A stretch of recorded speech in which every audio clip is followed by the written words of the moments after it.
Hi everyone, this is Joy with Create It with Joy. Welcome back to my YouTube channel. Thank you so much for watching. I've made two cards today using alcohol inked backgrounds. I was inspired by Hero Art's March card kit with all the wonderful ocean creatures and everything, so I thought these alcohol ink backgrounds would be great. So I'm starting off with yupo paper. I also have Jacquard's pinata color in brass. It looks more like a gold. And then I've got my blending solution and some pipettes. And also I have a camera air puffer to move the alcohol ink around. So here's the puffer. You can order this on Amazon. It is not expensive at all.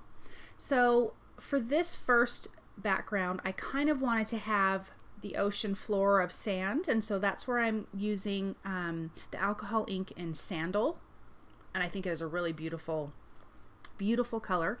So I'm laying that down, adding a little bit of blending solution here and there, and using the air puffer to push it around. Or you could use a straw if you want, but for real, it made me super lightheaded. So this air puffer is fantastic. I saw this on Jessica Frost Ballas, her one of her alcohol inked backgrounds. She was using one of these.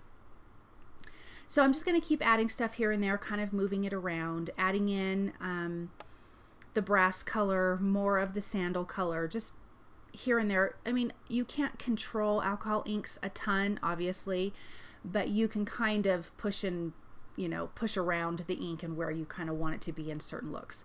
I like when the gold and the color kind of gets that dark line. That is one of the favorite parts to me about alcohol ink. So I was striving for that with this. So now we're going to move on to our next colors, and I used a lot of blue colors. I used aqua, mermaid, turquoise, and stream, and I will have those listed in some links below. So I'm just adding those down, again adding some blending solution. You can lay down alcohol inks in a few different ways, well, a couple different ways. Here I just added the alcohol ink, then I added the blending solution after. Or you can add blending solution to your whole page of paper and then add your alcohol ink and move it around. And each way is a different look, so it's kind of up to you. You definitely have to play around with it. I didn't want a ton of movement. I wanted a little bit more control, so that's why I added the alcohol ink and then a little bit of the blending solution. But it's your preference on how you want this to turn out. So I'm going to keep adding colors, and I started with the darker color of the blue first, and then I kind of got lighter, a little bit lighter as we went along. This yupo paper, I believe, was 5x7, so you would have to trim this down. So again, adding some of that brass color from Jacquard, and moving it around with this little air puffer. This air puffer is a lifesaver. It will give your hand a workout, but you won't pass out on your desk, so it's a fair trade. So I'm adding it in lines instead of dots, which is totally fine too. I wanted a little more of a flow, where if you added dots, you do kind of get, I'm going to describe it like clouds, even though it doesn't look like clouds, but if you understand my meaning of like big puffy clouds, that's kind of what it looks like. I wanted it to feel a little more flowy, like the ocean. So that's why I'm adding it in long lines instead of in dots. But I love how this is blending together, and you can see some of the really dark parts of the alcohol ink. And so again, like I said, I really like that. If you don't, just thin that out more with your blending solution, or you could use regular alcohol. Like I ordered the 99% alcohol, and that works fine too. So again, just laying it down, pushing it out. If I wanted a little bit lighter, add a little more of the blending solution, blow that around. But again, you can see some of those darker lines where the color kind of collects, and I like that. To me, it just kind of feels like the ocean is moving. This has a lot of movement to me, and that's what I really, really enjoyed. I have to say, if you've never done an alcohol ink background, you need to. They are quite addicting. Make sure you have lots of yupo paper, because you think you'll just do a couple and you're going to do a ton. So This is a lot of fun, you guys, super therapeutic. Put on some good music and go to town. So I'm just finishing this one up, and then we're gonna move on. So I added a little bit of, I can't remember what color, one of the blue colors, obviously, and I'm using it concentrated. Now, if you had a little, stylus, a little round stylus, this would work. I couldn't find mine, so I'm using the back of a paintbrush. And you probably can't see a whole lot here. I should have had it zoomed in. I apologize, but when I'm done, I'll show you. I'm adding little dots of that and blending solution to this background because I want it to look like there is bubbles for all these fish. So here we go. You'll be able to see here in just a second what this looks like. When you put the color down in the blending solution, it pushes away the other color. So there you guys can see that we've got bubbles. I love how that looks. I mean, you can do it even when you're not using bubbles. It makes a beautiful addition to the alcohol inks. Isn't that so pretty? I'm gonna have a heart attack when I have to trim this down. Okay, so now on to the next one. So I'm adding more of that brass color. You got to shake it up really good. Again, I'm using all blues on this one, and I'm starting with the darker at the bottom. This I really wanted to feel like a really dark ocean.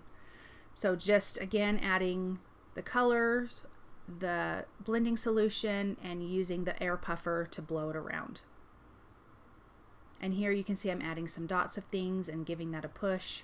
The more blending solution you use, the lighter the color will be and the more movement you have. So it's just something you have to play with. So we're going to go through this one fast since you've already seen how I've done the other one. And I did want a lot of gold in this. Gold is kind of my favorite. You can also use the mixatives from Holtz, and those work great too. I like them both very much. I like this brass one from Jacquard. It's a little thinner and I get a little more movement with it. So it just depends on the look you're going for. So finish that one up, getting it all the way up to the top. I love how this one turned out. And I am a blue and turquoise and aqua girl, so it's my favorite. So here I'm trimming my first one down to an A2 size, which for real gave me a huge heart attack because it was so pretty I didn't want to cut anything off. But I did and I survived. Okay, so now from the Hero Arts card kit, I am going to stamp these images on some white cardstock. And I'm going to be heat embossing these, and I'm going to be using Simon Says Stamp Ultra Fine Antique Gold Embossing Powder because I wanted the gold to go with the gold on the card. I didn't want to color these images. I just felt like it would distract from the background. The background is what I want to be in the forefront, but I love these ocean images. So I treated the paper with an anti-static tool, and I didn't really get good impressions this first time. Obviously it was me, I just didn't push it down. So that's why the Misti is wonderful. Everything is still in place. So you heat emboss this, then you're just going to re-ink with your clear embossing powder. I use Simon Says Stamp Clear, but any clear is going to work. Re-ink those, push them down again, and then add more embossing powder, and you can reheat. It is wonderful. So this is what is good about a stamp positioning tool. I just happen to have the Misti. So reheat that. Again, make sure your heat tool is nice and hot so you don't warp your paper. I have to do it one more time. Still didn't get a great image. I don't know what my deal was that day. Stamp it again. I think my magnet was in the way on part of that. And then emboss again. And then I'm going to use the die cuts to cut these out. And then we'll have some really great images. Run that through my die cut machine. I used the Platinum 6. Now I lined up kind of where I wanted my fish to be, and I'm going to stamp my sentiment, "You're one of a kind," and that is from Simon Says Stamp Tiny Words. Now I'm going to adhere all my little people, my little characters, my little fish, onto this card. Some of them are going to be hanging off, which is totally fine. It makes your card look better when everything is not just centered in. Sometimes that applies, but on this card, everything fills up the whole card, if that makes sense. So you want the scene to extend off the edge of your card. So most things are flat. I have a few things are popped up on foam tape to give a little bit of dimension. And then, like I said, I will trim that off the edge, and we will adhere that to an A2 sized side folding card base. And then you've got this really beautiful ocean scene with this wonderful alcohol ink background and these really great images. Okay, so now this next card, we're going to be trimming it up, trimming pieces down, and you'll see how the card gets put together. But the measurements are a 1-inch piece, a 3/4 inch piece, 2 1/2-inch pieces, 2 1/4 inch pieces, and 2 1/8 inch pieces. I did end up only using one of the, no, that's not true. I did use both 1/2 inch. Excuse me, never mind. I was kind of being silly there. So trim these up with your trimmer, because we're going to be laying these pieces out on a white cardstock or card base, excuse me. So I'm going to lay down the first one, which is a 1-inch piece. Then my next piece, which is the 3/4 inch, I'm going to have a very little gap in between. And as I'm moving down to these smaller pieces, I'm also going to have a bigger gap in between each piece, if that makes sense to you. And then you've got this scene extending along your card. So see, as I'm going further down, the gaps between are getting bigger, but my pieces are getting smaller. Now, if you were doing this with a floral background or something like that, you'd want to cut actual pieces out of each segment. Otherwise, your card would look a little silly. But this scene can extend longer and it doesn't look warped or doesn't make anything look funny, if that makes sense. So adding my last couple pieces, getting my last one and putting a pretty big gap in there. And this is going to be a super simple card, you guys. This is just going to have a sentiment and it says, "You are awesome." And that is from Altenew's Painted Butterflies. And I'm just trimming that out on a piece of white cardstock. I'm going to pop that up on foam tape and adhere that to this card. And that's how I left it. I did not want to add anything else because, again, the backgrounds are so stunning. I don't want to distract from that.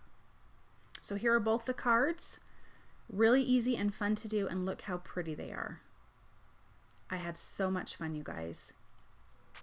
Thank you so much for stopping by. I hope you enjoyed what you've seen today. If you like what you've seen, please thumbs up, subscribe, share. I really appreciate that. You guys are a blessing to me. Also, I do have some affiliate links below. It costs you nothing, but it really does continue to help me to create. Thank you guys again, and I will be back soon. Bye.